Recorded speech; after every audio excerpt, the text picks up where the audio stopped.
हाँ तो बच्चों, क्या आप लोग इसी चीज का इंतजार कर रहे थे? क्या हॉट्स क्वेश्चन कब आने वाले हैं? तो दोस्तों ये हॉट्स के क्वेश्चन आपके सामने हैं। बहुत सारे मैसेजेस मुझे इंस्टाग्राम पे धड़ाधड़ आए जा रहे थे कि सर हॉट्स क्वेश्चन के वीडियो कब आएंगे। तो दोस्तों आपका ये इंतजार यहीं पर खत्म होता है। बहुत सारे हॉट्स वाले क्वेश्चन मैंने यहाँ पर ला दिए हुए हैं। तो आप लोग इन सारे हॉट्स क्वेश्चन को बहुत अच्छी तरीके से प्रैक्टिस करना ताकि आप लोग एग्जाम में फाड़ सके।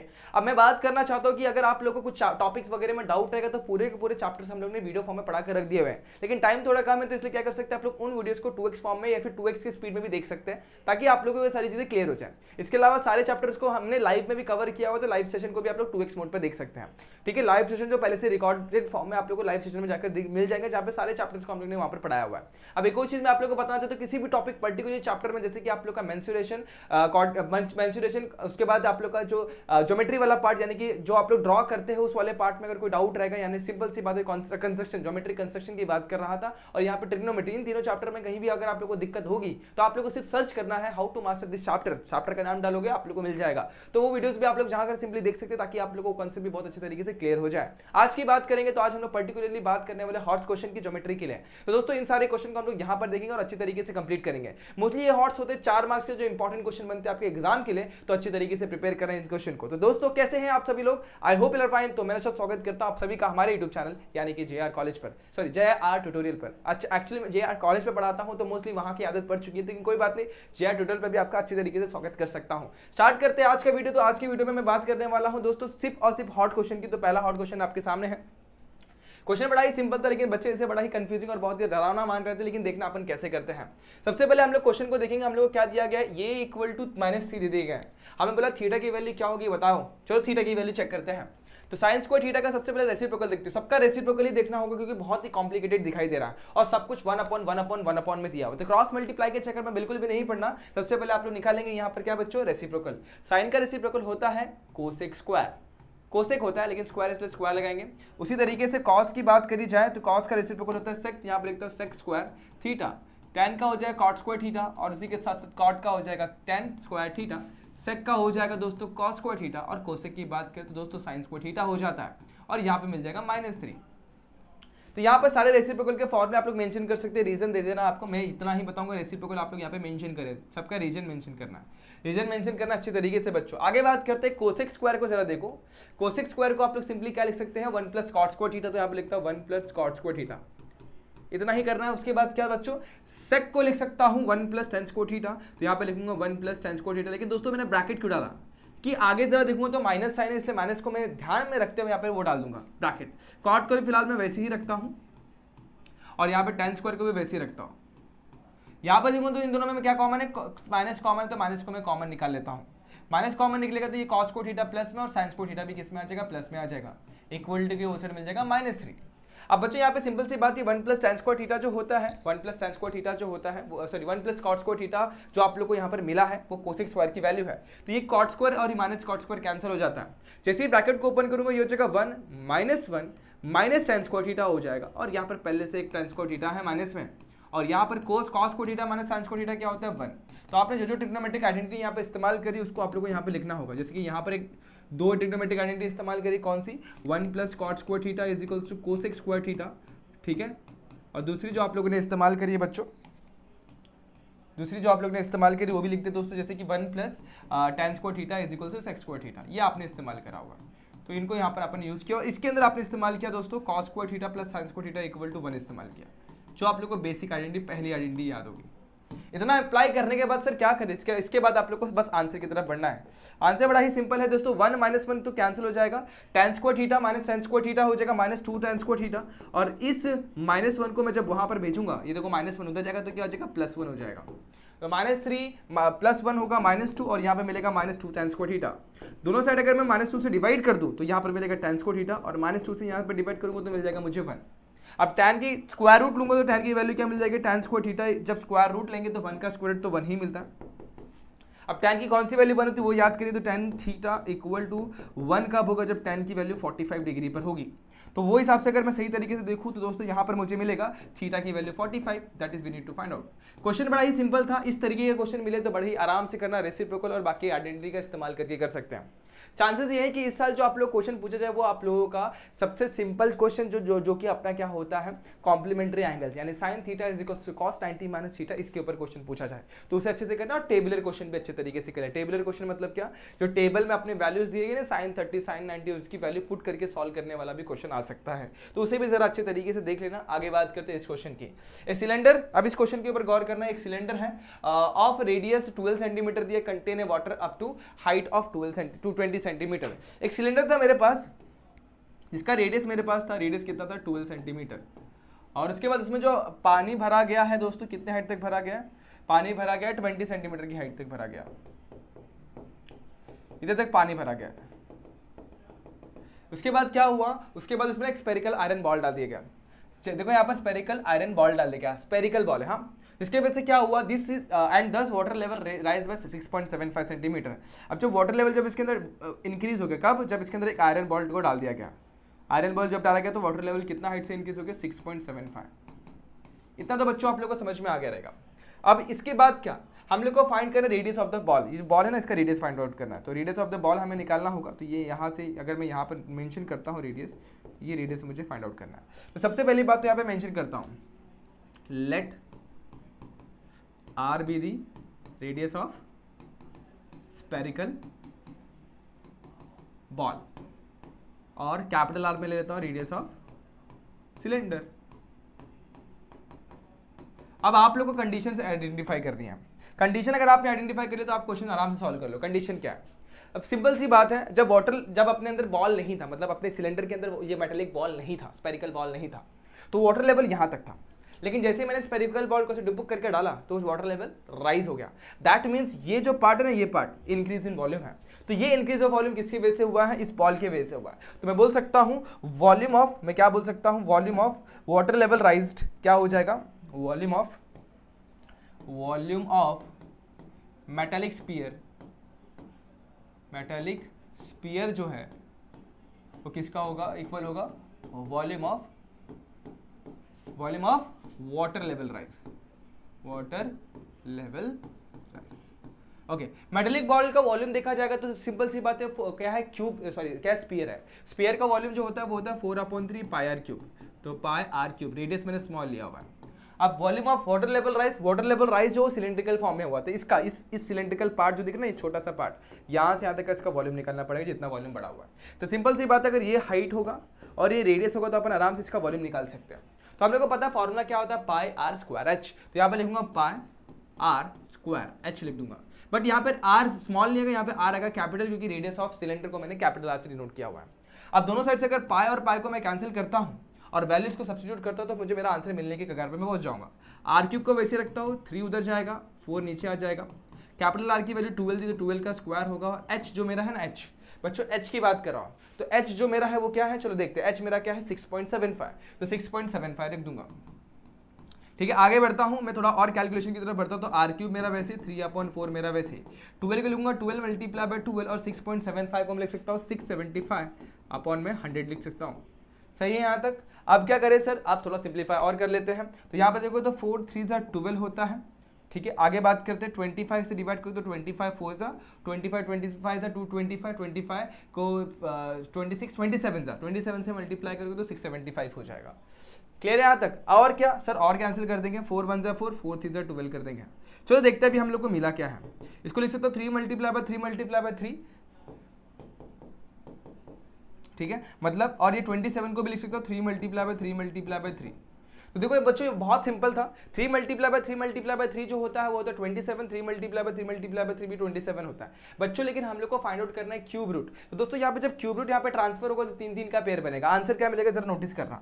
तो जब मैं यहाँ पे ट्रांसफर करूंगा तो क्यूब रूट मिलेगा, तो यहाँ पर ये हो जाएगा 3 का क्यूब और ये भी हो जाएगा 3 का क्यूब।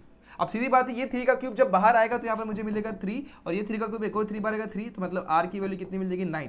सीन सारे वैल्यू सेंटीमीटर में दिए गए थे, मतलब ये वैल्यू भी कितने आ जाएगा सेंटीमीटर।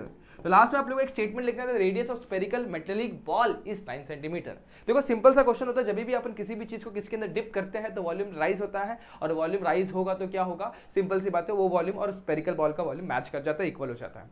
अब एक और टाइप का क्वेश्चन इसमें क्या पूछ सकते हैं, आइसक्रीम वाला क्वेश्चन आप लोगों को याद है, एक डब्बा था सिलेंड्रिकल शेप का और उसमें से इसके अंदर आइसक्रीम भरा हुआ था। अब आपको करना क्या, कोनिकल शेप का एक आइसक्रीम है जिसके ऊपर स्पेरिकल शेप का आपको क्या बनाना है, स्कूप लगाना है। तो आप लोग ना उस सिलेंड्रिकल शेप के वॉल्यूम में जितने आइसक्रीम भरी हुई है उसके हेल्प से आप लोग कितने स्कूप भर सकते हो, वो टाइप का क्वेश्चन कर लेना, आपके टेक्स्ट बुक के अंदर है, जरूर ट्राई करना, एग्जाम में इंपॉर्टेंट साबित हो सकता है, उसे देख लेना एक बार। चलो आगे बढ़ते हैं। अब एक और क्वेश्चन जो मैं आप लोग को यहाँ पर दिखाने जा रहा हूँ वो क्वेश्चन पे ध्यान देना, draw a circle with centre O having the radius 3 centimetre. अब ये कंस्ट्रक्शन का पार्ट है, तो मैंने बताया जिसको भी कंस्ट्रक्शन में थोड़ा भी डाउट होगा तो how to master a construction, ये वाला वीडियो जाकर चेक करना, how to master geometric construction करके आप लोग ऐसे करके सर्च करोगे तो आप लोग को एक वीडियो मिलेगा JR ट्यूटोरियल्स का, जिसपे आप लोग समझ सकते हैं कि ज्योमेट्रिक कंस्ट्रक्शन कितना ईजी हम लोग यहाँ पर ईजी वे में कर सकते हैं।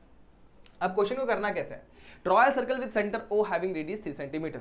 एक सर्कल है जिसका हम लोग को ड्रॉ करना है। अब इसको आप लोग प्रॉपर्ली पूरे सिस्टमैटिकली ड्रॉ करेंगे, लेकिन मैं कैसे करने वाला हूँ अब ध्यान दो, रफली मैं एक्सप्लेन करता हूँ फिर फेयरली वहाँ पे बताऊंगा। ड्रॉ ए सर्कल, जिसका सर्कल ड्रॉ करना है जिसका रेडियस 3 सेंटीमीटर, 3 सेंटीमीटर सर्कल वाला एक 3 सेंटीमीटर रेडियस वाला एक सर्कल ड्रॉ करेंगे टेंजेंट सेगमेंट PA और PB, दो टेंजेंट ड्रॉ करना, एक PA और एक PB, एक्सटर्नल पॉइंट जहाँ पर P है, तो यहाँ पर PA बनाएंगे, ठीक है बच्चों, और एक PB बनाएंगे, यहां पर P रखता हूं, यहां पर रखता हूं A, यहां पर रखता हूं B, ये रख दिया मैंने O। बट कैसे बनाना है, सच दैट APB जो एंगल है ना, ये B है, APB जो एंगल है वो कितना होना चाहिए, 70 डिग्री होना चाहिए, ठीक है। अब इसको मैं ज्वाइन कर देता हूं, इसको मैं ज्वाइन कर देता हूं। अब सिंपल सी बात है, मैं बनाऊंगा कैसे, बहुत इजी है, बट यहाँ पर समझ भी नहीं आता बनाना कैसे है। पहली बात तो P कितना डिस्टेंस पे लूँ तो मेरा आंसर है, यही आप लोग को समझ में नहीं आता, यहीं पर आप लोग गड़बड़ कर जाते हो। तो करना कैसे, बहुत इजी, ध्यान देना, मैं अभी यहाँ पर एक्सप्लेन करता हूँ।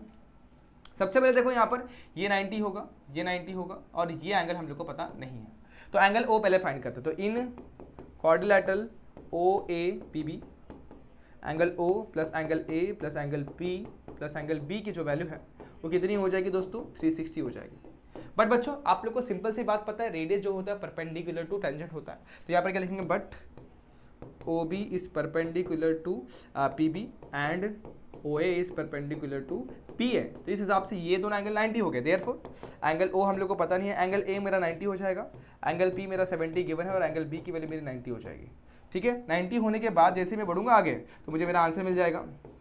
देखो यहाँ पर 90 और 90 देखूंगा तो कितना होता है, 180 होता है, और 180 मतलब यहाँ पे लेके जाके सब्ट्रैक्ट कर देंगे, तो 180 को सब्ट्रैक्ट करेंगे तो 180 ही बचेगा, फिर 70 सब्ट्रैक्ट कर देंगे तो 110, तो एंगल O की जो वैल्यू मिलेगी 110 डिग्री मिल जाएगी। आप लोग चेक कर लेना, ये 90 90 180 180 जाके सब्ट्रैक्ट किया तो मिलेगा 180, और वापस से 70 लेके जाके सब्ट्रैक्ट करेंगे तो मिलेगा 110।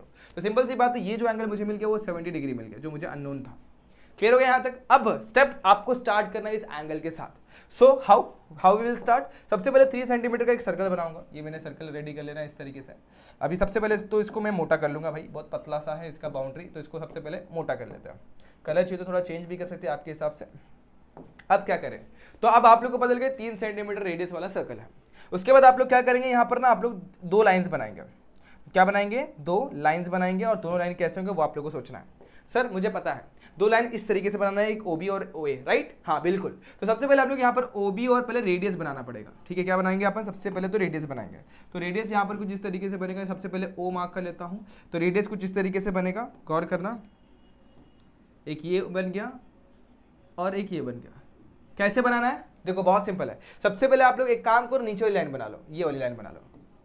जैसे ही लाइन बनाएंगे तो आप लोग को सेकंड लाइन बनाने का एक रेफरेंस मिलेगा। अपना कंपास लो, कंपास लेने के बाद कंपास नहीं प्रोटेक्टर लो, इसके ऊपर रखो और 110 एंगल मार्क करो, और मार्क करने के बाद उस एंगल पे एक लाइन खींच लो। तो ये एंगल में अगर लाइन खींचूंगा तो कुछ इस तरीके से बनेगा, ठीक है, समझ में आया। और इसको भी आप लोग एक्सटेंड ही कर दो, इसको भी बाहर तक एक्सटेंड कर दो। इतना कर लिया आप लोगों ने। अगर आप लोग को इतना समझ में आया तो आगे का स्टेप भी आप लोगों को समझ में आ जाएगा। अब मैं आप लोग को बताना चाहता हूँ, सिंपल सी बात है, ये मिल जाएगा मुझे पॉइंट A, यहाँ पर मिलेगा मुझे पॉइंट A, और यहाँ पे मिलेगा पॉइंट B।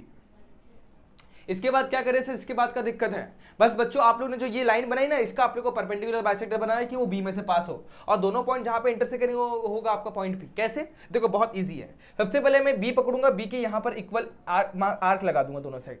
अब क्या करूंगा, ये पॉइंट पे रखूंगा, यहाँ पे एक आर्क लगाऊंगा, ये पॉइंट पे रखूंगा, उसी विदाउट चेंजिंग द डिस्टेंस नीचे भी एक आर्क लगा दूंगा। सेम यहाँ पे रखूंगा इस पॉइंट पे, ऐसे करके एक यहाँ पे लगाऊंगा और एक आर्क यहाँ पे लगाऊंगा। दोनों में से पास होने लाइन इस तरीके से बनाऊंगा ताकि वो है ना, दोनों में से पास होने लाइन इस तरीके से बनाऊंगा। देखो मैंने थोड़ा सा गड़बड़ इसलिए किया क्योंकि मेरे पास स्केल वगैरह नहीं है। ये लाइन एग्जैक्टली पॉइंट बी में से पास होने वाला है, जरा चेक करना। अभी देखो मैं दिखाता हूं आप लोग कैसे पास होगा। मैं इसको मूव करा देता हूँ, इस तरीके से पास होगा। देखना ये यहाँ पर पास हो रहा है और ये भी यहाँ पर आ जाएगा इस तरीके से। तो आपका जो लाइन होगा ना वो एग्जैक्टली पॉइंट बी में से पास होगा। इतना क्लियर हो गया। सेम टू सेम आप लोग को यहाँ पर ओ ए का परपेंडिकुलर ड्रॉ करना है। कैसे? इसको रखो, मिडल पॉइंट पकड़ो, यहाँ पे एक आर्क लगाओ। एक सेकंड बच्चों, एक आर्क यहाँ पे लगाएंगे, एक आर्क यहाँ पे लगाएंगे। इतना क्लियर हो गया। इक्वल डिस्टेंस पे आर्क होना चाहिए। फिर उसके बाद क्या करेंगे, इसका आधे ज़्यादा डिस्टेंस लेकर इसका परपेंडिकुलर बना, तो एक आर्क यहाँ पर, एक आर्क यहाँ पर। सेम टू सेम यहाँ पर रखे, एक आर्क यहाँ पर और एक आर्क यहाँ पर। इन दोनों में पॉइंट में से पास होने के लिए एक लाइन बना देंगे। देखो दोनों में से पास होने लाइन को जिस तरीके से जाएगी, जो ए पॉइंट में से पास हुई को जिस तरीके से निकल जाएगी। तो आप लोगों को समझ में आए, ये दोनों टेंजेंट्स बन गए। और जहां पर भी आप लोग को ये दोनों लाइन मीट करेगा ना, जहां पर भी दोनों लाइन आप लोग का मीट करने वाला है, तो सबसे पहले मैं एरो बना लेता हूं। हाँ, तो जहां पर भी दोनों पॉइंट मीट करके तो दोनों लाइन यहाँ पे इस पॉइंट पे मीट करना, पॉइंट पी हो जाएगा। अगर आप लोग मेजर करोगे तो सबसे पहली बात तो ये 110 था, ठीक है। ये कितना था, 90 बनेगा। ऑब्वियसली परपेंडिकुलर आपने बनाया, परपेंडिकुलर बाइसेक्टर ही बनाया। और अगर दोनों पॉइंट जहां पे ये 110 है, 90 तो ऑब्वियसली कितना को 70 होगा। That is what need of the question. वही क्वेश्चन का नीड था, वही क्वेश्चन का रिक्वायरमेंट था कि एंगल ये जी कितना होना चाहिए, 70 डिग्री होना चाहिए। Follow this step, obviously you will get your solution. बहुत ही इजीली मैंने समझाने की कोशिश की थी। पहले सर्कल बनाएंगे, सर्कल बनाने के बाद क्या करेंगे आप लोग, वो एंगल को फाइंड आउट करेंगे, एंगल ओ को। एंगल ओ मिलने के बाद एंगल ओ को मेजर करेंगे और यहाँ पर एक लाइन ऐसे जाएगी, एक लाइन ऐसे जाएगी। उसके बाद जो दोनों लाइन बनाए ना आपने रेडियस वाले फॉर्म वाली लाइन, दोनों का परपेंडिकुलर बाइसेक्टर बनाएंगे, क्योंकि आप लोगों को पता है यहाँ पे जो टेंजेंट बनेगा वो परपेंडिकुलर टू रेडियस होता है। तो यहाँ पे प्रॉपर्ली सिंगल पॉइंट में से पास लाइन बनेंगे, ऊपर और नीचे से आप लोग को आपका टेंजेंट मिल जाएगा। That's how you got your answer. तो इस तरीके से आप लोग को आपका सॉल्यूशन मिल जाएगा और आप लोग को होपफुली ये क्वेश्चन समझ में भी आ गया होगा। ठीक है बच्चों, यहाँ तक क्लियर है, यहाँ तक कोई दिक्कत कोई डाउट नहीं है ना बच्चों, सब कुछ साफ है एकदम, मजा आ गया यहाँ तक पढ़ के आप लोगों को। ठीक है, अब बात करते हैं अगले क्वेश्चन की। अगला क्वेश्चन बड़ा ही सिंपल है। ये क्वेश्चन पहले से मैंने सॉल्व करके रखा होगा क्योंकि बच्चे इसमें टाइम वेस्ट करके मतलब नहीं था। कंसेप्ट बड़ा ही इजी था, कंसेप्ट बड़ा ही इजी था। इसके लिए मैंने क्या किया कि इसको पहले ही सॉल्व करके रख दिया आप लोगों को टाइम बचाने के लिए। करना क्या है, क्वेश्चन में आपको क्या दिया हुआ है, क्वेश्चन में बस आप लोग को इतना दिया गया था, एक चीज नहीं दी गई थी जो मैं अभी यहाँ पर रिमूव कर देता हूँ। सब ये दी गई थी, इसको थोड़ा रहने देते हैं, थोड़ा गड़बड़ हो गया। जिसको रिमूव करना है ये पॉइंट लाइन को, ये लाइन को रिमूव करना है। अब इसके बाद कंसेप्ट बड़ा इंपॉर्टेंट है, इसको मैं यहीं पर रखता हूँ। देखो क्या करना है, क्वेश्चन में दिया क्या हो गया, in a figure segment EF is a diameter. EF मेरा क्या है, डायमीटर है।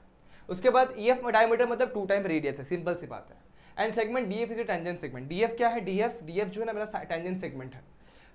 The radius of the circle is R, radius क्या है, R है।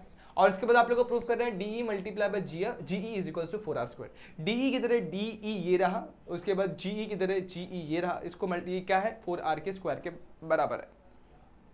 बच्चे यहाँ पे बड़ा कंफ्यूज हो जाते हैं कैसे करना है, तो यहाँ पे कंस्ट्रक्शन करना बड़ा इंपॉर्टेंट है जो मैंने पहले से करके रखा हुआ था। जो आप लोगों को क्या करना है, यहाँ पर ये कंस्ट्रक्शन करना है, ड्रॉ करना है GF को। अब सीधी बात है, ये मेरा डायमीटर है और इसके अंदर कोई भी ट्रायंगल बनेगा तो ऑब्वियसली जो एंगल बनेगा वो 90 ही होगा, क्योंकि दोस्तों देखो यहाँ पर ये पूरा 180 होगा और ऑब्वियसली इसका आधा एंगल जो होता है, एंगल सबटेंडेड जो भी होता है सेमी सर्कल में, वो 90 ही होता है।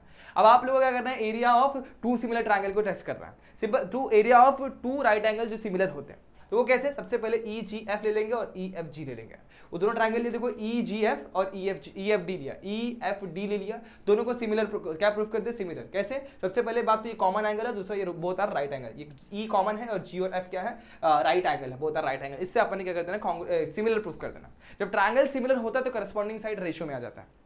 मतलब क्या हो जाएगा, EG अपॉन में EF is equal to GF upon में FD और उसी के साथ साथ EF अपॉन में ED। तो ये लिख देना बच्चे, यहां तक बात समझ में आ गई। अब क्या करेंगे, हमें चाहिए क्या, हमें चाहिए DE और GE। अब देखो DE है किधर, तो ED का मतलब ही DE होता है, और क्या चाहिए GE। GE मतलब क्या होता है, EG। तो एक ही बात है, इसको मैं यहां से उठा लूंगा। तो ये दोनों चीजों को जब मैं यहां से उठाऊंगा, दोनों को उठाऊंगा तो इस तरीके से लिख दूंगा, दोनों को उठाया, दोनों को इक्वल ले लिया। अब सीधा करना तो सीधा कर दो, अदरवाइज वैल्यू पुट कर दो। तो मैंने क्या किया, सबसे पहले क्रॉस मल्टीप्लाई कर दिया, तो ये हो जाएगा EG मल्टीप्लाई बाय ED। अब EG का मतलब ही क्या है दोस्तों, GE।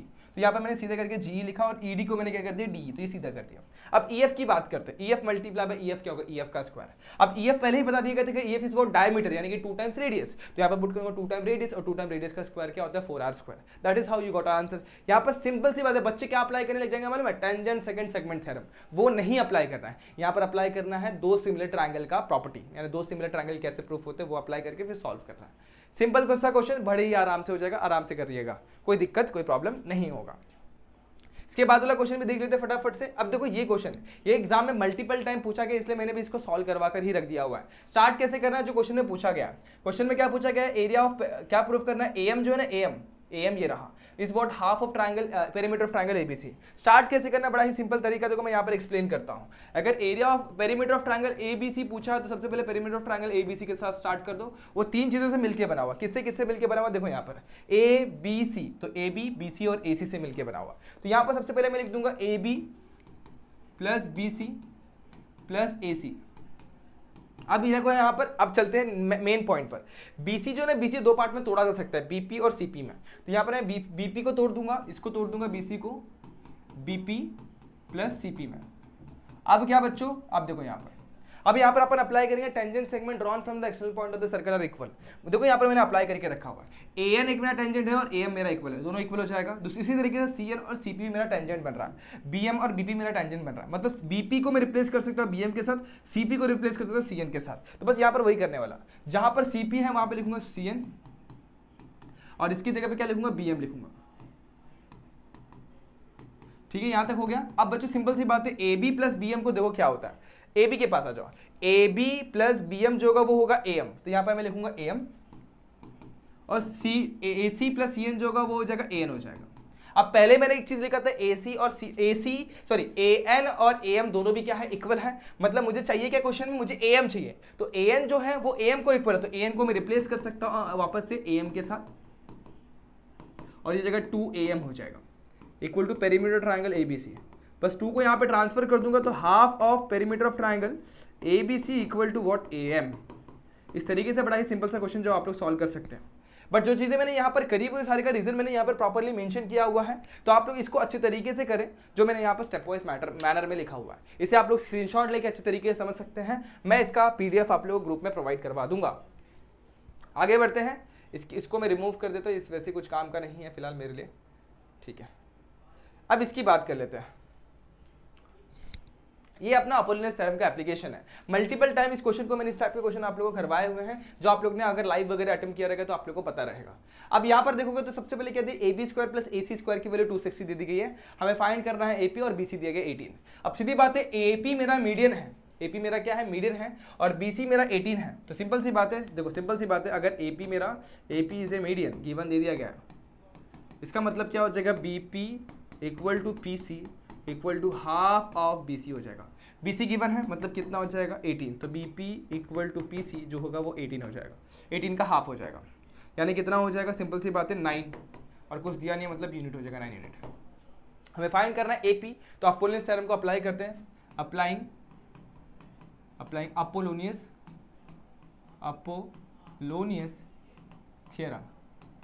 अपोलोनियस थ्योरम को अप्लाई कर देंगे। वो क्या बोलता है भाई, स्पेलिंग मैच कर लेना, स्पेलिंग मेरे लिए मैटर नहीं करती, ये मैथ्स पढ़ा रहा भाई, इंग्लिश नहीं। तो आप लोग देख लेना, ए पी का स्क्वायर प्लस ए सी का square equal to 2 times A P का square plus 2 time B P का स्क्वायर। अब A B square plus A C square हम लोग को डायरेक्टली दे दिया गया है 260, तो यहाँ पे लिखूंगा 260। अब इन दोनों में से अगर मैं देखूं ठीक तरीके से, दोनों में से क्या कॉमन निकलेगा, 2 कॉमन निकलेगा। एपी की वैल्यू मुझे दे दी गई है, नहीं एपी फाइंड आउट करना है। बीपी मैंने जस्ट निकाला, कितना है दोस्तों, 9 का स्क्वायर हो जाएगा। 2 से डिवाइड करूंगा तो यहाँ पर मिलेगा 130, बीपी स्क्वायर मेरा वैसे ये मिल जाएगा 9 का स्क्वायर 81। इधर लेके आएंगे, सब्ट्रैक्ट करेंगे 130 माइनस 81 जो हो जाएगा एपी स्क्वायर हो जाएगा, और एपी स्क्वायर की जो वैल्यू मिलेगी 49 मिल जाएगी, और AP is equal to what, square root of 49, AP equal to what, 7 unit. तो ये तरीके का क्वेश्चन भी आपके एग्जाम के लिए बड़ा ही इंपॉर्टेंट हो सकता है। पिछले साल नहीं पूछा गया तो इसका मतलब ये साल पूछने के चांसेस बड़े ही ज़्यादा बनते हैं। तो अपोनेंट्स के ऊपर भी ये क्वेश्चन करके देख के जाना, बहुत ही सिंपल होगा, बस वैल्यूज़ को चेंज कर दी जाती है। अब बात करते हैं इस क्वेश्चन की, तो ये भी बड़ा ही सिंपल सा क्वेश्चन है जिसे आप लोग यहाँ पर समझ सकते हैं। इसमें करना क्या है, क्या समझना है और क्या अंडरस्टैंड करना है, वो मैं आपको यहाँ पर एक्सप्लेन करता हूँ। ट्रायंगल एबीसी के अंदर segment AD is perpendicular to segment BC. AD जो है बीसी को परपेंडिकुलर है। डीबी जो है ना, डीबी वो क्या है, 3 टाइम्स सीडी है। मतलब इसकी वैल्यू अगर मान लो कि इसकी वैल्यू 5 है तो इसकी वैल्यू 15 होगी। इस तरीके से कंडीशन दिया गया। 2ab square equal to 2ac square plus bc square. हमें ab 2 टाइम्स ab स्क्वायर चाहिए, 2 टाइम्स ac स्क्वायर चाहिए और bc स्क्वायर चाहिए। स्टार्ट कैसे करेंगे, तो सिंपल सी बात है, परपेंडिकुलर है तो ट्रायंगल उठाएंगे और पाइथागोरस थ्योरम को अप्लाई करेंगे।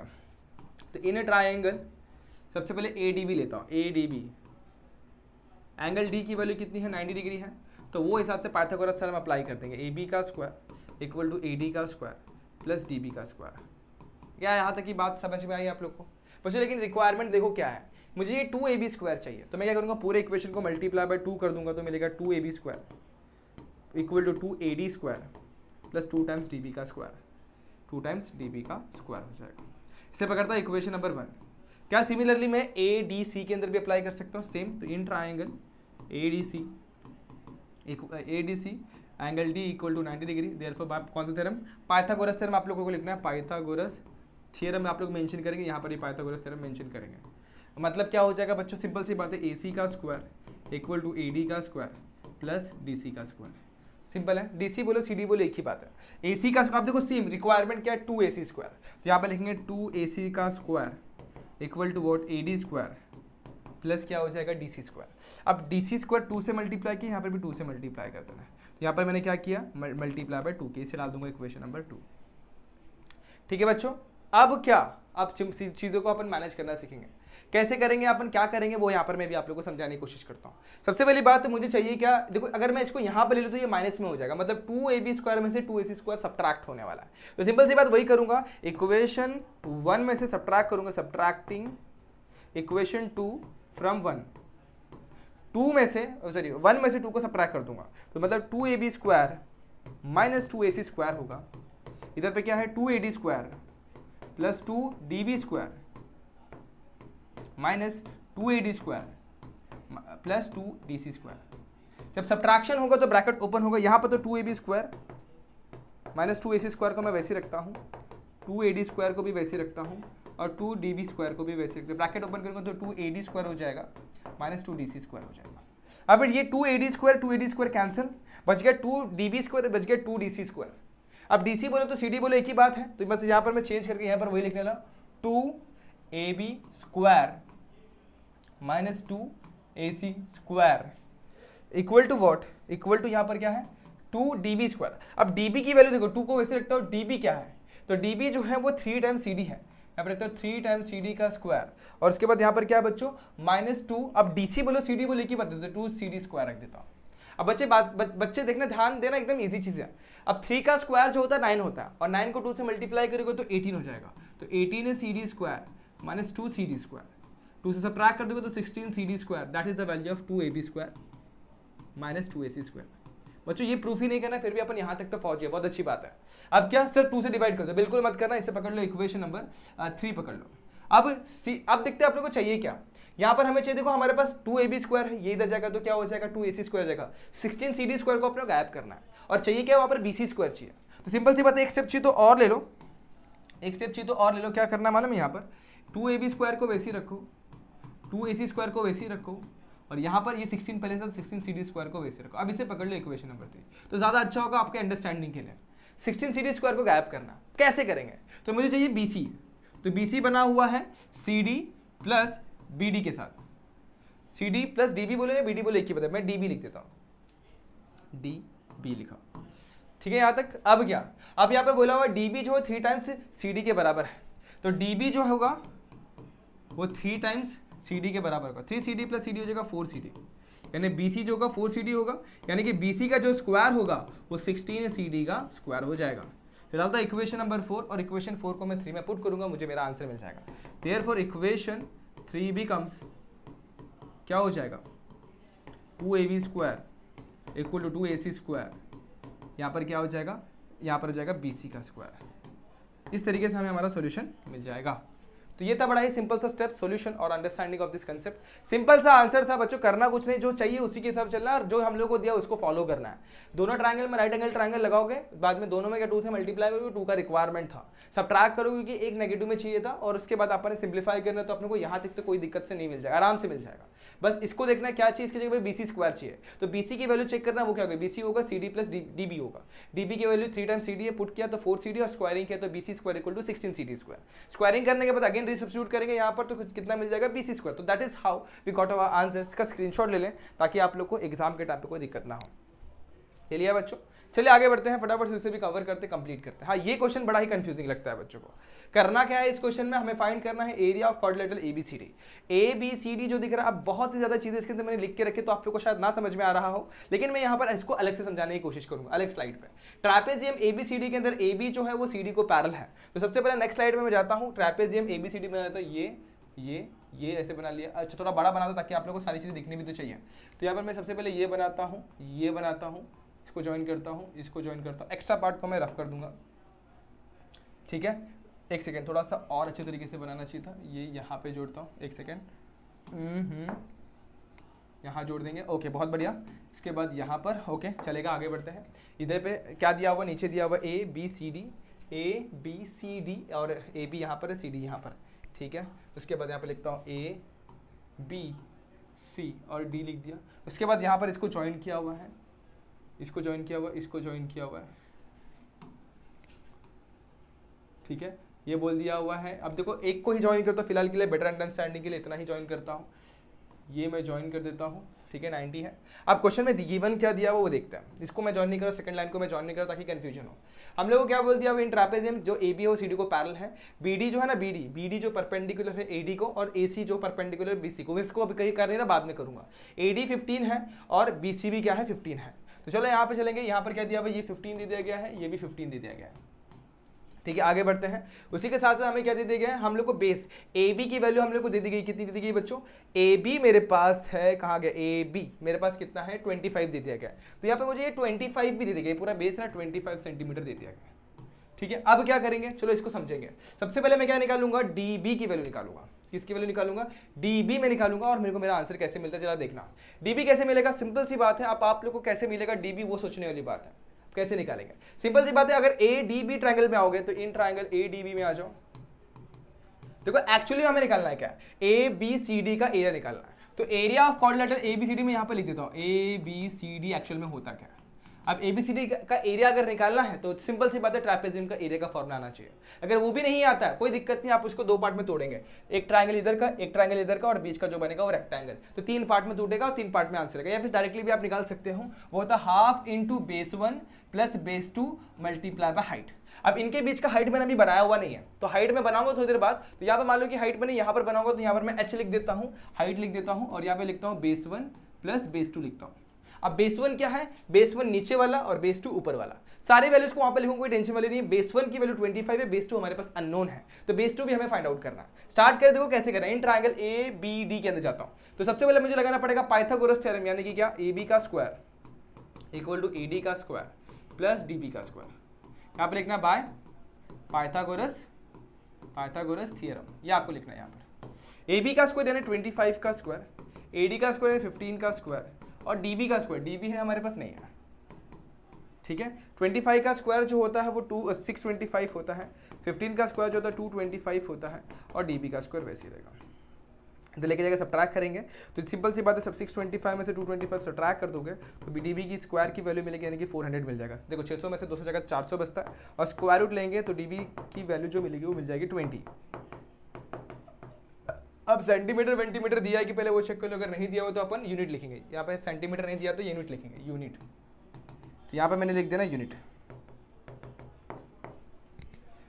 क्या बच्चों यहाँ तक आप लोगों को समझ में है, मतलब ये डीबी की वैल्यू जो मिलेगी 20 यूनिट मिल जाएगी। अब आप लोगों को मैं एक चीज बताऊं, अगर सिमिलरली आप लोग इसको भी करोगे ना, ये वाली लाइन को भी, एसी को भी ज्वाइन करोगे तो एसी भी आप लोग को 20 मिलेगा। सिमिलरली लिख दो यहाँ पर, सिमिलरली एसी में मुझे कितना मिल जाएगा 20। सर ये सब क्यों फाइंड कर रहे हो, क्यों करा भाई, अभी यहाँ पे समझ में आएगा। अब देखो सबसे पहले अब मुझे चाहिए क्या, अगर मैं इसको अभी फिलहाल के लिए मैं इसको गायब करता हूँ, ये जो लाइन है ना इसको मैं सिलेक्ट करके, ये जो लाइन है इसको यहाँ से गायब कर देता हूँ, इसको डिलीट कर देता हूँ। अब करना क्या है सर, यहाँ पर देखोगे ना बच्चों, यहाँ पर एक मैं हाइट बना लेता हूँ। सबसे पहले मैं अब हाइट फाइंड आउट करने वाला हूँ। क्या फाइंड करने वाला, हाइट। तो ये मैंने क्या किया, यहाँ पर कंस्ट्रक्शन करके हाइट ड्रॉ किया हुआ। मान लो यहाँ पे मैं लिखता हूँ, तो draw what, D M perpendicular to A B, draw कर लिया। अब क्या, अब देखो एरिया ऑफ ट्रायंगल, अब इसको साइड में करता हूँ, बाद में समझाऊँ क्यों। अब area of triangle A D B निकालता हूँ। Area of triangle A D B क्या हो जाएगा, half into base into height. अब देखो तो हाइट तो ये है सर, लेकिन बच्चों देखो यहाँ पर हाइट तो ये भी है ना। देखो यहाँ पर ये हाइट है और ये बेस है, मतलब बी डी मल्टीप्लाई बाई यहाँ पर ये हो जाएगा, हाइट मतलब क्या बी डी और बेस मतलब क्या ए डी। ये भी तो हो सकता है कि नहीं हो सकता? अगर आप लोग ध्यानपूर्वक देखेंगे तो ये भी तो राइट एंगल ट्रायंगल है, बेस हो जाएगा ये, हाइट हो जाएगा ये, तो हाइट मल्टीप्लाई बाई बेस लिख दिया। कोई दिक्कत यहाँ तक बच्चों? आगे बढ़ो, हाफ को वैसे रखो, डीबी को वैसे रखो। डीबी कितना है मेरे पास? डीबी मेरे पास 20 है और ये मेरे पास कितना है? 15 है। तो बस इसको कैंसिल करेंगे तो हो जाएगा 10 और ये मिल जाएगा 150 स्क्वायर यूनिट। बच्चों यहाँ पर एक और चीज, area of triangle A B D जो होगा एक और होगा, क्या मालूम है? आप ए डी बी में आ जाओ, बेस ये होगा, इस बार हाइट इसको ले लेंगे, मतलब क्या लिख दूंगा मैं? Half into D M multiply by A B भी लिख सकता हूँ, बराबर है कि नहीं? दो टाइप से मैं एरिया निकाल सकता हूँ। तो सिंपल सी बात है, डीएम मेरे पास कितना है? नहीं है, डीएम मुझे फाइंड आउट करना है। हाफ को वैसे तो ए बी मेरे पास 25 है, बस सबको वहां पे भेजता तो डीएम कितना हो जाएगा? 150 मल्टीप्लाई बाय 2 अपॉन में 25 6 और 6 से मल्टीप्लाई कर दो 12, तो डीएम की वैल्यू कितनी हो जाएगी? 12। चलो बच्चों, आप लोग को ये डीएम 12 मिल चुका है, ठीक है। अब क्या? अब बहुत इजीली आपको आंसर मिलने वाला है, बहुत समझ में देखो, बहुत इजीली मिल जाएगा।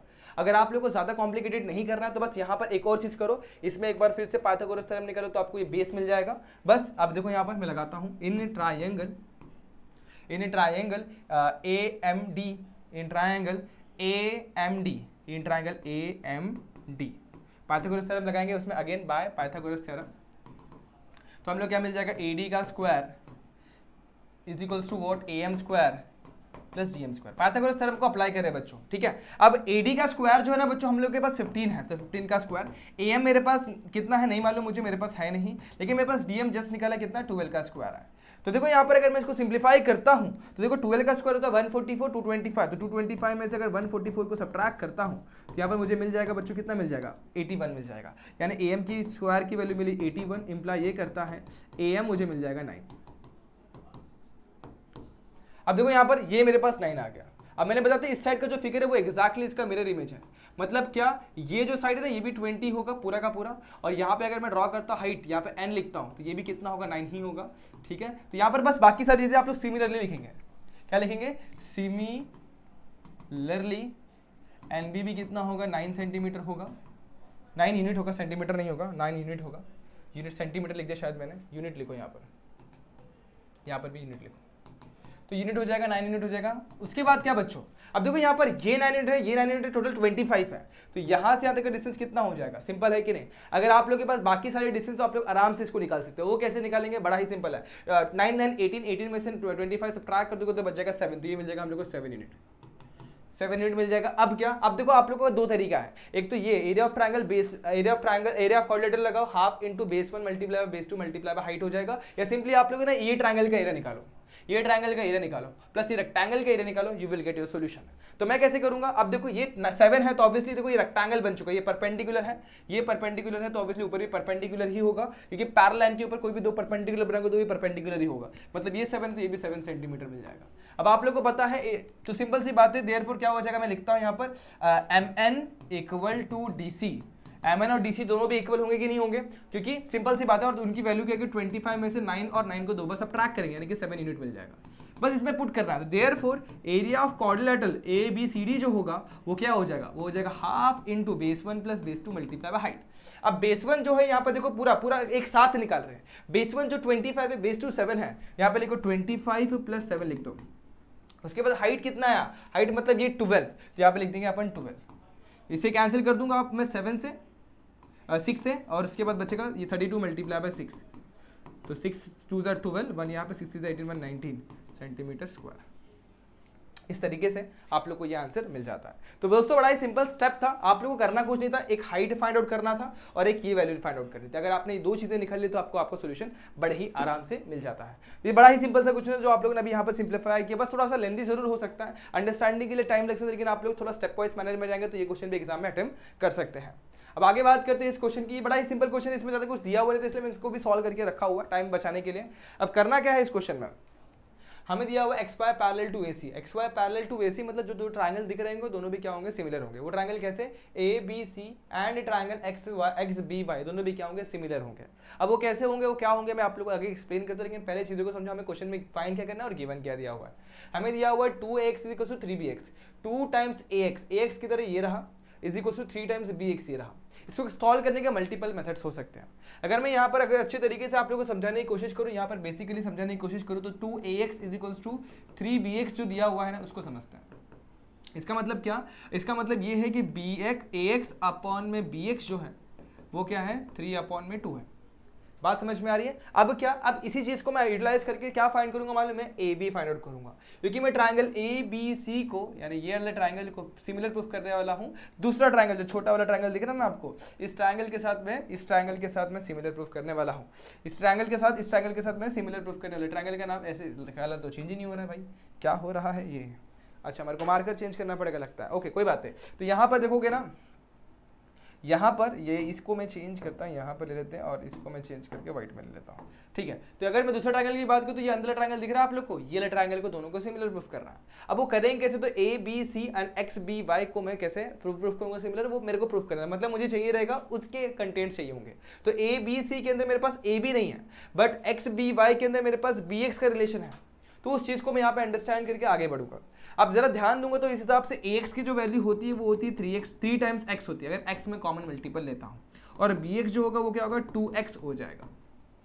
उसी तरीके से अगर मैं ab की बात करूँ तो ab जो होगा, ab देखो यहाँ पर ab की बात करूँ तो ab क्या होगा ax प्लस bx होगा, ax प्लस क्या हो जाएगा bx होगा। आप ऐसे भी कर सकते हैं, यहाँ पर भी एक मेथड है, दूसरा मेथड ये है।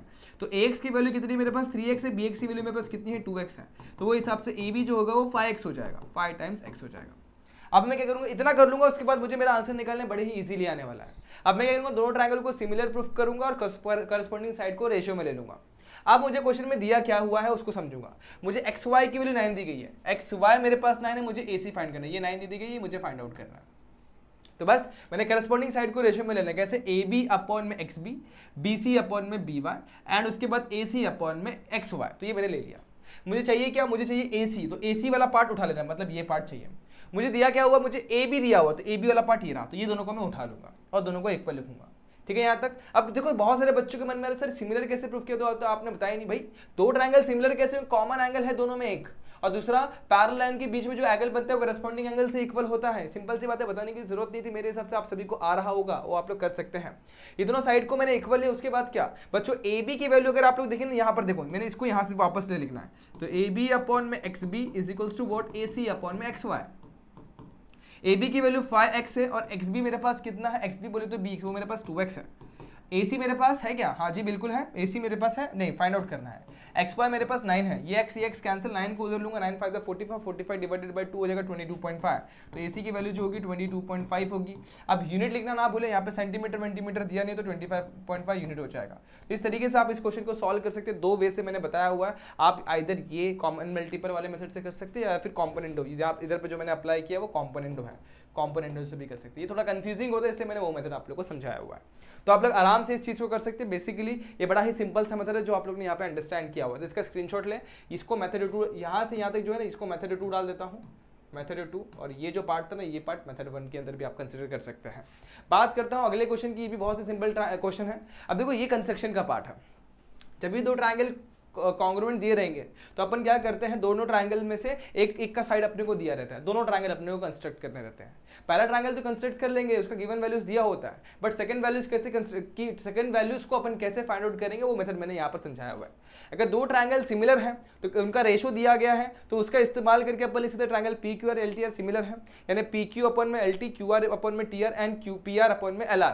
अब बच्चों यहाँ पर देखा जाएगा तो दोस्तों यहाँ पर LTR और PQR यहाँ पर एक कॉमन पॉइंट है। अब यहाँ पर अगर कॉमन पॉइंट नहीं होता तो थोड़ा अलग तरीके से किया जाता, अब कॉमन पॉइंट होगा तो अलग तरीके से किया जाएगा। अब दोनों में कॉमन पॉइंट कौन सा है, R। तो अगर आप लोग ये सिंप्लीफाई करके करेंगे तो बड़ा ही गड़बड़ हो जाएगा, ठीक है। अगर ये सिंप्लीफाई करने वाला मेथड जाएंगे, देखो एग्जाम में यही गड़बड़ होती है। यहाँ पर मैं गड़बड़ मेंशन कर रहा हूं बच्चों, यहाँ पे ध्यान देना, गड़बड़, ये अगर करेंगे ना आप लोग तो गड़बड़ मिल जाएगा। गड़बड़ यानी क्या बच्चों, मतलब आप लोग का आंसर ही रॉन्ग होगा। वो कैसे, देखो यहाँ पर इधर लिख देता हूँ, आप लोग ये मेथड मत करना, आप लोग ये मेथड अप्लाई करते हो और ये पूरी तरीके से रॉन्ग हो जाता है। यही करना है आपको, एग्जाम में बिल्कुल भी अप्लाई नहीं करना है। तो सर कैसे करेंगे, तो दोस्तों यहाँ पर देखो एक R पॉइंट कॉमन है, तो वो R पॉइंट को यहाँ पर इस साइड में लेना है। कैसे लेंगे, देखो यहाँ पर मैं से पहले R को ले लेता हूँ। अब R के हिसाब से स्टार्ट करना है। R से मेरा साइड निकल रहा है PR, तो यहाँ पे मैं ड्रॉ कर लूंगा P और यहाँ पे लिख दूंगा मैं R। उसके बाद आर से एक और साइड निकल रहा है, देखो ये मैंने कितना सेंटीमीटर 4.8 बनाया। आर से निकल रहा है क्यू, तो क्यू यहां पर मैं रखूंगा आर के पास, यहां पर आर्क लगाऊंगा 5.4 सेंटीमीटर। और पी से निकल रहा है 4.2, तो 4.2 का आर्क लगाऊंगा, दोनों को जोड़ूंगा ऐसे करके और मेरा ट्रायंगल रेडी हो जाएगा। यहां पर मैं लिख दूंगा क्यू, तो ये बन गया मेरा पी क्यू आर ट्रायंगल। अब देखना पी क्यू आर बड़ा है कि एल टी आर बड़ा, वो डिपेंड करता है अपने रेशियो के ऊपर। पी क्यू हमारा छोटा ट्रायंगल है और क्यू आर हमारा पी क्यू अपॉन में एल, मान लो टी आर दिया, पी क्यू अपॉन में एल टी दिया, मैंने गलत लिख दिया यहाँ पर भी, रेशियो भी गलत लिख दिया। अब देखो यहाँ पर कितना गड़बड़ कर रहा हूँ, पी क्यू अपॉन में एल टी दिया गया है। ओके, क्वेश्चन में ही गड़बड़ है, बोलो क्या बोलने का अभी, तो कोई बात नहीं, पी क्यू अपन में एल टी दिया गया। तो बस अब कौन बड़ा है, पी क्यू या एल टी? ऑब्वियसली बड़ा वाला ट्रायंगल है हमारा एल टी आर, तो ये ट्रायंगल से बड़ा बनने वाला है। तो फिर सर इसको कैसे करेंगे? तो बस आप लोग को ना इसके आउटसाइड में एक ट्रायंगल बनाना पड़ेगा, वो इसके हेल्प से। अब बनाते कैसे? सबसे पहले आप लोग को यहाँ पर ना एक इसको 40 डिग्री या 50 डिग्री या 30 डिग्री पे एक एंगल सबटेंड करना होगा। आप लोग 40 पे कर लो, मेरे को बेस्ट 40 ही लगता है। उसके बाद इसको ना डिवाइड कर देंगे आप इक्वल, कितने पार्ट में? 4 इक्वल पार्ट में, क्योंकि लार्जर जो है 4 है। इसको ऐड मत कर देना, 7 पार्ट में नहीं करना, नीचे वाले को 4 पार्ट में, मतलब 4 पार्ट में इक्वल पार्ट में अपन डिवाइड कर देंगे। अब इसको एक्सटेंड कर दो, इसको एक्सटेंड कर देंगे। अब क्या? तो सबसे पहले देखो ये आरपी जो है उसको 3 पार्ट मिलेगा, क्योंकि पी क्यू आर में 3 पार्ट जाने वाला है। तो ये होगा R1, ये होगा R2, ये होगा R3। तो मैं बस इसमें क्या कर दूंगा, थर्ड लाइन को जोड़ दूंगा, थर्ड लाइन को ऐसे करके जोड़ दूंगा। क्या बच्चे यहाँ तक क्लियर है? अब क्या करना है, तो मैंने आप लोगों को अगर याद होगा, आपने ज्योमेट्रिक कंस्ट्रक्शन वाला वीडियो मेरा देखा होगा, अगर नहीं देखा होगा तो वहां पर मैंने एक स्ट्रैटेजी, टिप और ट्रिक बताई हुई है किस तरीके से इसको ड्रॉ करते हैं, जिसका मैंने नाम रखा पॉपलेट मेथड, जो आप लोग बहुत ही अच्छे तरीके से वहां पर सीख सकते हैं। उसमें थोड़ा सा हम लोग ने क्या बोलते हैं, चीटिंग करी हुई है, चीटिंग बोल सकते हैं, या फिर आप लोग ने यहाँ पर बोल सकते हैं ट्रिक का एप्लीकेशन किया हुआ है। यहाँ पर हम लोग को ड्रॉ करना, तो इसको एक्जैक्टली पैरेलल लाइन यहाँ से, तो पैरेलल कैसे बनाएंगे बच्चों? तो सिंपल सी बात है, ये जो एंगल होगा वही एंगल यहाँ पर भी बनेगा, तो वो एंगल को मैं मेजर कर लेता हूँ प्रोट्रैक्टर से, और वही एंगल यहाँ पर मैं मेजर करके बना लेता हूँ। एंगल मार्क करने के बाद यहाँ पे एक स्ट्रेट लाइन खींचता हूँ, तो मेरा ये लाइन मुझे मिल जाएगा। इस तरीके से करना है। उसके बाद क्या करना है, आप लोगों को आपका कंपास लेके ऐसे करके आर्क लगाना है, एक ऐसे आर्क लगाना है, यहाँ पे रख के ये आर्क लगाना है, यहाँ पे रख के ये आर्क लगाना है। बस ये आप लोगों को चीटिंग हो गई, ये पहले करना होता है जो अपन ने बाद में किया हुआ है। सेम चीज यहाँ पर भी, ये एंगल मेजर करना है, वही एंगल यहाँ पर मेजर करके ड्रॉ करना है। और उसके बाद अगर मान लो यहाँ पर आ रहा है तो इसको ड्रॉ किया इस तरीके से, यहाँ पर ज्वाइन हो गया। अब यहाँ पर ये एंगल आप लोग क्या करेंगे, मार्क करेंगे, ये एंगल मार्क करेंगे, उसके बाद यहाँ पर रख के ऐसे आर्क लगाना है, यहाँ पर रख के फिर ऐसे आर्क लगा देना। बस अब आप लोग को पॉइंट्स लिखने हैं। तो जहां पर P है वहां पर कौन आएगा बच्चों, वहां पर आएगा L, तो यहाँ पर आ गया L। जहां पर Q है यहाँ पर कौन आएगा T, तो यहाँ पर आ जाएगा T। तो इस तरीके से आप लोग ने LTR ट्रायंगल भी ड्रॉ कर लिया। तो ये था पॉपलेट मेथड, जो मैं आप लोग को समझा चुका हूँ किसके अंदर बच्चों, how to master geometric construction. अगर वो वीडियो नहीं देखा तो जाकर उस वीडियो को देखना, एग्जाम में ये क्वेश्चन पूछने के भी चांसेस बहुत ज्यादा है, इस बार पूछा जा सकता है। सेम क्वेश्चन यहाँ पर एक और है जो मैं आप लोग के लिए एक और क्वेश्चन मैंने सेम टू सेम लाया हुआ है। देखो बच्चों, इसके अंदर भी कॉमन पॉइंट है, तो कॉमन पॉइंट वाले को सेम मेथड से ट्राई करेंगे। ये आप लोग के लिए होमवर्क क्वेश्चन है, जो आप लोग इसे ट्राई करके समझ सकते हैं। कोई दिक्कत बच्चों, यहाँ तक कोई प्रॉब्लम नहीं ना? चलो ठीक है, इसका आप लोग अंडरस्टैंडिंग ले लो और इसको अच्छे तरीके से समझें। अब आगे बात करते हैं इसको, तो ये भी बहुत ही सिंपल सा क्वेश्चन है, बट थोड़ा सा लेंदी हो जाता है। करना क्या, देखो यहाँ पर find the coordinate of the centre of the circle passing through the point P 6, -6 and Q 3, -7 and R 3, 3। तो सबसे पहले एक सर्कल है, ये सेंटर है, मैं अज्यूम करता हूँ उसका ही कोऑर्डिनेट मुझे फाइंड आउट करना, मैं अज्यूम कर लेता हूँ वो x, y है, ठीक है। और 3 पॉइंट्स यहाँ पर दिए गए हैं, 3 पॉइंट्स 1, 2 और 3 कहीं तो दिया हुआ है। ये P दिया हुआ है 6, -6, Q दिया हुआ है यहाँ पे 3, -7, और सीधी सी बात है यहाँ पर क्या लिखूंगा, R दिया हुआ है 3, 3। अब रिलेशन क्या बनाओ, तो रिलेशन बड़ा ही सिंपल बनने वाला है। यहाँ पर मैं इसको ज्वाइन करूंगा, इसको ज्वाइन करूंगा और इसको ज्वाइन करूंगा। तो देखोगे तो P इधर पे O लिख देता हूँ, तो OP equal to OQ is equals to, यहाँ पर क्या लिखना है, OR। बस सिंपल है। सबसे पहले OP फाइंड आउट करो। देखो सबसे पहले ये रिलेशन लो, OP इक्वल टू OQ वाला रिलेशन लो, और नेक्स्ट रिलेशन लेंगे आप लोग OQ is equals to OR। ये रिलेशन के साथ आप लोग स्टार्ट कर देंगे, या फिर OP इक्वल टू OR, जो भी आप लोग लेना चाहे उधर से स्टार्ट करेंगे और आप लोगों को कुछ रिलेशन मिलेगा। उसके बाद उन रिलेशन के हिसाब से इस क्वेश्चन को सिंप्लीफाई करेंगे और आपको आपका आंसर मिल जाएगा। रिलेशन समझ में आया बच्चों? अगर रिलेशन क्लियर है तो आप लोग आराम से इस क्वेश्चन को सॉल्व कर सकते हैं। तो सबसे पहले आप लोग OP इक्वल टू OQ ले लो, और नेक्स्ट रिलेशन ले लो OP इक्वल टू OR ले लो। जैसे मैंने यहाँ पर OP इक्वल टू OQ लिया, आप लोग OP इक्वल टू OR भी ले सकते हो, OQ इक्वल टू OR भी ले सकते हो, जैसे आपकी इच्छा वो ले लें। ये दोनों रिलेशन लेंगे, सॉल्व करेंगे। बट सॉल्व कैसे कर रहा है? अब सीधी बात है, यहाँ पे डिस्टेंस इक्वल हो रहा है और कोऑर्डिनेट की बात चल रही है, तो मैं डिस्टेंस फार्मूला का इस्तेमाल करूंगा। यहाँ पे सबसे पहले डिस्टेंस फार्मूला एक ही बार लिखूंगा। डिस्टेंस फार्मूला वो होता क्या है, वो होता है distance is equal to under root x2 - x1 का स्क्वायर प्लस y2 - y1 का स्क्वायर। बार बार फॉर्मूला लिखने का नहीं, एक ही बार लिखने का और अप्लाई कर देने का। इस केस में क्या हो चुका, OP के पास सेम चीज और यहाँ पे OQ के पास भी सेम चीज। अब ओपी के पास आते हैं, तो यहाँ पे लिखता हूँ x माइनस 6 का square plus y minus of minus plus हो जाएगा 6 का स्क्वायर।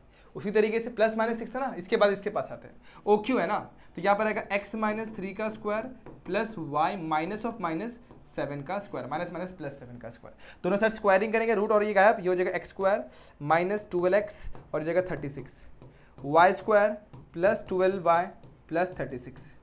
यहाँ पे आएंगे x square minus 3 to 6y और सॉरी 6x और प्लस 9, यहाँ मिल जाएगा plus y square 7 to 14y और यहाँ मिल जाएगा 49।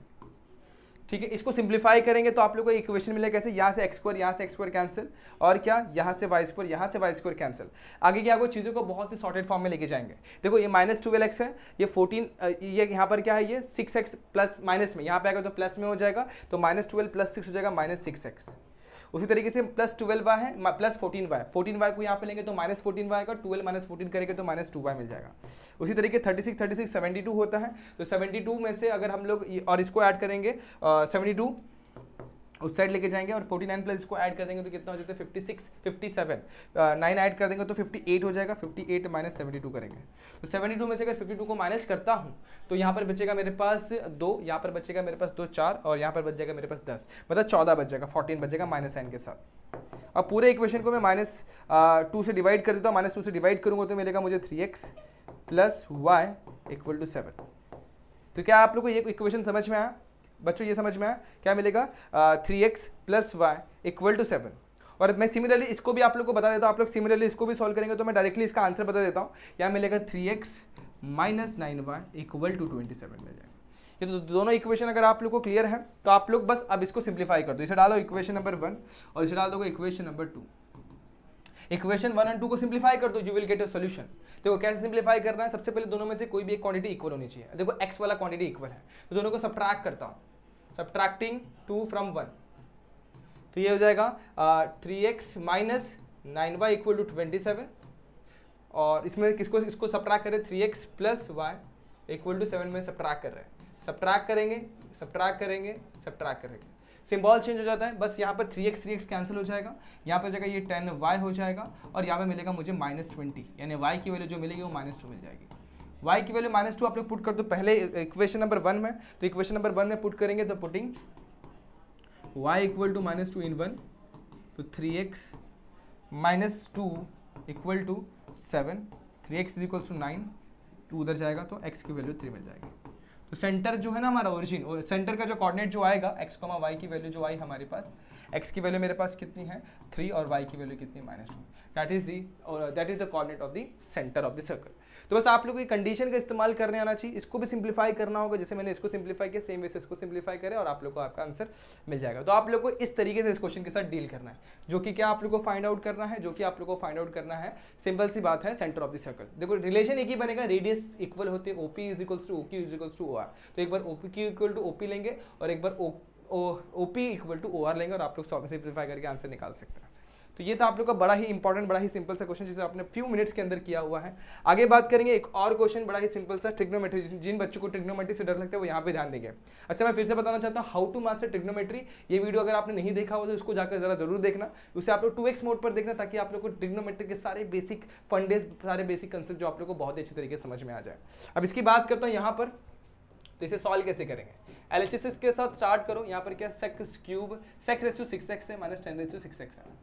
अब सीधी बात है यहाँ पर मुझे अप्लाई करके कुछ तो भी सेटिंग करके आंसर लाना पड़ेगा। सिंस यहाँ पर देखो मुझे सेक स्क्वायर चाहिए तो स्क्वायर वाला टर्म चाहिए, क्यूब वाला नहीं चाहिए, तो इस सेक रेस टू 6 को मैं तोड़ता हूँ 2 पार्ट में, सेक स्क्वायर रेस टू 3 और 10 स्क्वायर रेस टू 3, इस पार्ट में तोड़ दिया। तो ए क्यूब माइनस बी क्यूब का फॉर्मूला अपने को अप्लाई कर रहा है। तो बच्चों यहाँ पर 2 फॉर्मूले होते हैं, ए क्यूब माइनस बी क्यूब के 2 सिंपल से फॉर्मूले होते हैं। तो पहला फॉर्मूला मैं यहाँ पर बताता हूँ, A cube minus B cube का बेसिक सा फॉर्मूला जो आपने पहले पढ़ा हुआ है, ए माइनस बी और सेकंड ब्रैकेट में A square plus A B plus B square, ये एक फॉर्मूला पढ़ा हुआ है।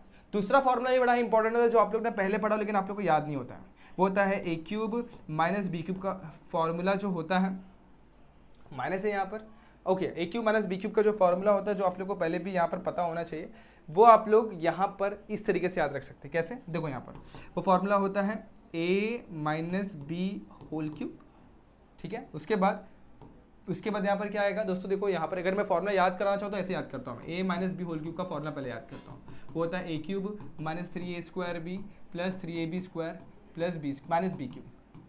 और इन a cube minus B cube को मैं पास पे लेता हूँ, इन दोनों में से minus 3a square, A B निकालता हूँ कॉमन, यहाँ बचेगा a माइनस बी बच जाएगा।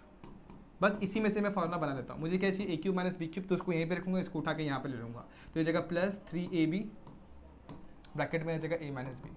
तो इस फॉर्मूले को मैं यहाँ पर यूज़ करूँगा और अच्छे तरीके से मैं यहाँ पर सॉल्व कर लूँगा। बाकी सारी चीज़ों को मैं रफ करता हूँ, जो मुझे चाहिए नहीं वो उसे भी रफ कर देता हूँ, इसको भी मैं रफ कर देता हूँ और आपको रीजन में ये फॉर्मूला मेंशन कर देना है यहाँ पर। तो फॉर्मूला क्या है, a माइनस बी यानी कि क्या सेक स्क्वायर एक्स माइनस, एक काम करो आप लोग पहले तो इसका एक काम करो, पहले तो आप लोग इसका स्क्रीनशॉट ले लें, इसका स्क्रीनशॉट ले लो आप लोग, इसका स्क्रीनशॉट ले लो आप लोग सबसे पहले, और उसके बाद फिर आप लोग आगे बढ़ो। इसका स्क्रीनशॉट ले लो, फॉर्मूला भूला नहीं, यहाँ से ये फॉर्मूला बना हुआ है और ये फॉर्मूला काम का नहीं है, ये फॉर्मूला कुछ भी काम का नहीं है, इसे आप लोग रफ कर सकते हो, कुछ भी काम का नहीं है फॉर्मूला, ये बड़ा ही कंफ्यूजिंग फॉर्मूला जो इधर पे काम तो नहीं आने वाला है, ठीक है। इसको आप लोग, इसके बाद ये स्टेप आएगा उसको आप लोग स्क्रीनशॉट लेके रख सकते हैं। चलो आगे बढ़ते हैं, मैं इसको जरा हटा देता हूँ, अभी फिलहाल में काम का नहीं है तो इसको मैं हटा देता हूँ, यहाँ पर आगे बढ़ते हैं। इसके बाद क्या करना है बच्चों, देखो इसके बाद सेक इसको अप्लाई कर देना, मतलब a माइनस बी यानी क्या a sec square x minus tan square x का होल क्यूब, उसके बाद plus 3 into sec square x into tan square x और ब्रैकेट के अंदर sec square x minus tan square x. इसको अप्लाई कर रहा हूँ और देखना अब क्या होगा। अब आपको पता है 1 प्लस टेन स्क्वायर थीटा जो होता है सेक स्क्वायर थीटा होता है, इसका मतलब क्या 1 is equals to sec square theta minus tan square theta हो जाएगा। तो वो हिसाब से ये वैल्यू जो चेंज होगी वो चेंज जाएगी 1 का क्यूब 3 वैसी sec square x dot tan square x मेरा वैसी, और ये वाली वैल्यू भी कितनी हो जाएगी 1 हो जाएगी। 1 का cube is what 1 3 sec square x dot tan square x. इसे सॉल्व करने का एक और मेथड है, बहुत ही लेंदी मेथड है जो आप लोग को मैं यहाँ पर बताऊंगा तो बड़े ही कंफ्यूज हो जाओगे, यहाँ तक भी करेंगे तो भी बहुत ही बेटर वे में आप लोग को यहाँ पर सोल्यूशन मिलता है, आंसर मिलता है और अच्छे तरीके से आप लोग उसको समझ सकते हैं। बात करता है इसकी, तो ये भी बहुत ही सिंपल क्वेश्चन, इसको एलएचएस से स्टार्ट करेंगे। ऑब्वियसली जहाँ पर भी ज़्यादा टर्म होंगे वहीं से स्टार्ट करना है, सिंस यहाँ पर आरएचएस में कम टर्म है, एलएचएस में ज़्यादा टर्म है, तो वहीं से स्टार्ट कर रहे हैं यहाँ पर। तो सिंपल सी बात है, आप कैसे करूँ, देखो सेक और टेन के बीच में कुछ रिलेशन है, हाँ जी बिल्कुल है, सेक स्क्वायर जो भी है वो है, बट यहाँ पर वो नहीं अप्लाई होगा। सेक को लिखूंगा 1 अपॉन कॉस थीटा लिखूंगा और टेन को लिखूंगा साइन अपॉन कॉस। ऐसे क्यों किया, क्योंकि बेस सेम है दोनों साइड में, देख पा रहा हूँ, ठीक है, बेस सेम है तो बेस को लिखूंगा एक बार कॉस थीटा और यहाँ पे मिल जाएगा मुझे 1 plus sine theta multiply by 1 minus sine theta. अब इसके बेस में कुछ नहीं, मतलब क्या है 1, तो सामने सामने मल्टीप्लाई होगा, 1 प्लस साइन को 1 माइनस साइन से मल्टीप्लाई करूंगा तो ए स्क्वायर माइनस बी स्क्वायर का फॉर्मूला अप्लाई होगा, ये 1 माइनस साइन स्क्वायर थीटा, 1 का square minus sine square theta हो जाएगा, अपॉन में कॉस थीटा मेरा वैसे ही। अब 1 माइनस साइन स्क्वायर थीटा जो होता है वो कॉस स्क्वायर थीटा होता है, अपॉन में कॉस थीटा और एक कॉस कैंसिल, यहाँ बच जाएगा cos theta, that is what RHS. इस तरीके से ये वाला वैल्यू भी आप लोग को आ जाता है। तो एग्जाम में ये क्वेश्चन बड़े ही इजीली आप लोग अटेम्प्ट कर सकते हैं, इसमें कोई दिक्कत कोई डाउट नहीं होगा, बहुत ही सिंपल वे में आप लोग इसे सॉल्व कर सकते हैं। अब बच गए कुछ क्वेश्चन, तो उन्हें भी देख लेते हैं। ये क्वेश्चन जो आप लोग का है सेक्टर वाले फंडों में से है। The area of the sector of the circle, circle का एक सेक्टर लिया गया जिसका अपने को रेडियस दे दिया गया 6 सेंटीमीटर और एरिया दिया गया हम लोग को, एरिया ऑफ द सेक्टर दे दिया गया कितना 15 स्क्वायर सेंटीमीटर है। तो ये मुझे क्या दिया गया भाई, एरिया ऑफ सेक्टर दिया गया, तो आप लोग को उसी हिसाब से लिखना होगा। इसको मैं यहाँ से हटाता हूँ, एरिया ऑफ दिस, इसकी एरिया ऑफ सेक्टर लिख लेता हूँ 15 पाई स्क्वायर सेंटीमीटर। अब आपको पता है एरिया ऑफ सेक्टर हमें दिया गया, तो एरिया ऑफ सेक्टर का फॉर्मूला भी हमें पता है। एरिया ऑफ सेक्टर जो होता है वो होता है सिंपल से बस थीटा अपॉन में 360 multiply by pi r square. But हमें फाइंड आउट क्या करना है, उसके ऊपर जाना है। Find the length, find the measure of the arc and the measure of the arc, मतलब थीटा की वैल्यू फाइंड आउट करनी है, and length of the arc corresponding to circle. Measure find out करना मतलब एंगल थीटा की value find out करनी है, और उसके बाद क्या फाइंड करना है, लेंथ ऑफ आर्क भी हमें निकालना है। अब एरिया ऑफ सेक्टर हम लोग को दे दी गई 15 पाई, तो यहाँ पर मैं लिखता हूँ 15 पाई। थीटा की वैल्यू हमें पता नहीं, इसको वैसे ही रखता हूँ, पाई वैसे ही रखता हूँ, आर की वैल्यू मुझे दी 6 का स्क्वायर, तो पाई पाई यहाँ से कैंसिल करता हूँ, 6 का स्क्वायर 36 को यहाँ पर 10 बचाता हूँ और यहाँ पर जाएगा थीटा की वैल्यू मिल जाएगी 150। तो इस तरीके से मुझे मिल गया मेरा थीटा। अब मेरे पास दो तरीके हैं length of arc find out करने के लिए। पहला है area of sector is equal to LR/2, जो आप लोग को basic relation between the area of sector और लेंथ ऑफ आर्क पता है। दूसरा है लेंथ ऑफ आर्क का बेसिक फॉर्मूला जो आप लोग को याद होगा, थीटा अपॉन में 360 मल्टीप्लाई बाय 2 पाई आर। ऐसे भी कर सकते हैं। अब करना क्या है, थीटा को 150 पुट करना है अपॉन में 360 मल्टीप्लाई बाय 2 वैसे पाई वैसे अपॉन में 6। तो अब क्या 6 2 ज़ा कितना होता है, 0 0 कैंसिल करता हूँ, 6 2 ज़ा 12 और 12 3 ज़ा बराबर 3 1 ज़ा 3 5 ज़ा, तो 5 पाई यूनिट, ये आप लोग का आ गया length of arc. Centimetre centimetre दिया हुआ जी, बिल्कुल दिया हुआ, इसलिए आप लोग यहाँ पे यूनिट नहीं लिखेंगे, यहाँ पर सेंटीमीटर लिखेंगे। इस तरीके से आप लोग लेंथ ऑफ आर्क निकाल सकते हैं। एक तरीका ये है।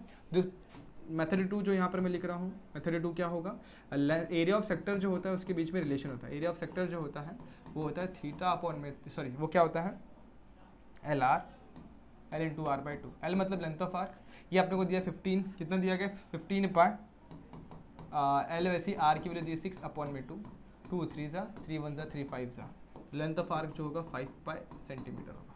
तो ये दूसरा तरीका है, दोनों तरीके से आप लोग कर सकते हैं, कोई दिक्कत नहीं, कोई प्रॉब्लम नहीं। तो जो भी आपको इजी लग रहा है वो मेथड को फॉलो करो और आप लोग को आपका सोल्यूशन दिखता हुआ दिखाई देगा।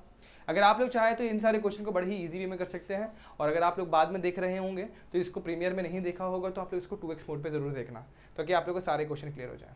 अब ये क्वेश्चन भी बड़ा ही सिंपल है। Radius of the metallic sphere is 9 centimetre, it was melted to make a wire of diameter 4 mm, find the length of the wire. हम लोग क्या बोला गया है, डायमीटर 4 mm लेना है।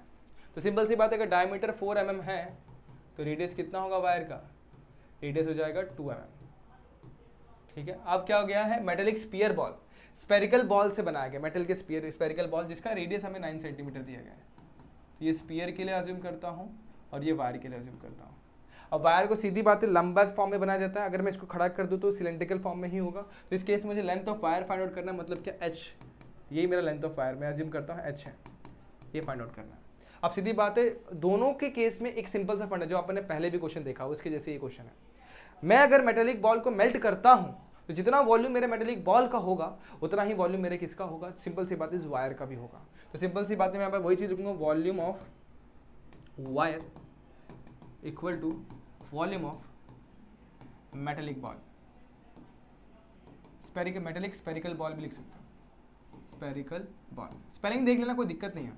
तो वॉल्यूम ऑफ वायर जो होगा, सिंपल सी बात है, फॉर्मूला आप लोग को पता होना चाहिए। सिलेंड्रिकल है, सिलेंडर का फॉर्मूला क्या होता है, वॉल्यूम का पाई आर स्क्वायर एच। यहाँ पे लिखूंगा pi multiply by r into h, और वॉल्यूम क्या होगा इसका 4/3 पाई आर क्यूब होगा। अब इस केस में रेडियस को मैंने कैपिटल लिया इसलिए आर कैपिटल में लिखता हूँ, पाई पाई कैंसिल करता हूँ, आर को वैसे ही रखता हूँ, आर क्योंकि मुझे दिया हुआ है 2 mm। अब 2 mm का मतलब होता है 2/10 सेंटीमीटर, क्योंकि ये भी सेंटीमीटर में दिया गया है। तो यहाँ पर मैं लिखता हूँ 2/10 का होल स्क्वायर इंटू एच, और 4/3 में वैसे रखता हूँ, आर की वैल्यू मुझे दी गई 9, तो 9 का क्यूब। अब 9 का क्यूब तो सबको पता है, 2 का क्यूब, 2 का स्क्वायर जो होता है 4/10 का 100 होता है, एच में वैसे रखता हूँ, 4/3, 9 का क्यूब जो होता है वो 729 होता है, 9 81 मल्टीप्लाई करेंगे 729। लेकिन रुक जाओ, इसको मैं 729 ही लिखता, बट मैं क्या करने वाला 9 मल्टीप्लाई पर 9 लिखता हूँ। ऐसा क्यों कर रहा हूँ, देखो कैलकुलेशन को ईजी करने के लिए। यहाँ से ये 4, यहाँ से ये 4 कैंसिल होगा, 3 3 ज़ा 9 होगा, 81 9 9 ज़ा 81, और 81 को मल्टीप्लाई करेंगे तो 243 हो जाएगा। तो h की वैल्यू हो जाएगी 243, और 100 दे जाकर मल्टीप्लाई करो तो सेंटीमीटर। तो इस तरीके से 243, और ये इसको थोड़ा गलत कर दिया मैंने, 243 और 100 को तो लेकर ही नहीं गया, 100 को भी तो लेके जाना पड़ेगा, 100 को भी यहाँ पर लेके जाना पड़ेगा। तो वो हिसाब से बच्चों ये सेंटीमीटर पहले नहीं आएगा, 100 यहाँ पर जाके मल्टीप्लाई होगा, और यहाँ पर कितना आ जाएगा 24300 सेंटीमीटर। इतना लंबा हमारा वायर बना। अच्छे तरीके से देखा जाए तो कितना लंबा वायर बना है बच्चों, आप लोग समझ नहीं सकते, बहुत ही लंबा वायर बना हुआ है।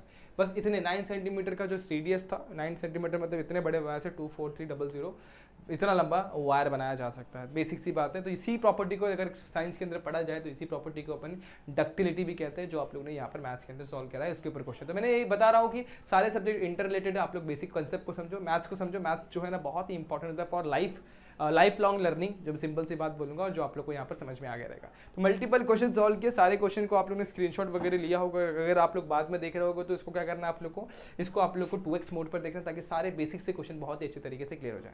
ठीक है बच्चों, यहाँ तक की चीजें आप लोगों को क्लियर है, समझ में आ गई, कोई दिक्कत कोई डाउट नहीं है। अगर डाउट रहेगा तो कमेंट सेक्शन में जरूर पूछना है, अथवा या फिर मुझे सिंपली मेरे इंस्टाग्राम आईडी पे यानी 97_Mansoori पे मैसेज कर देना, वहाँ पे मैं आपके डाउट्स क्लियर कर दूंगा। फिर मिलते हैं कल ऐसे ही किसी वीडियो में जहाँ पर अपन बात करें कुछ और नए फंडों की। तब तक के लिए stay tune and good bye.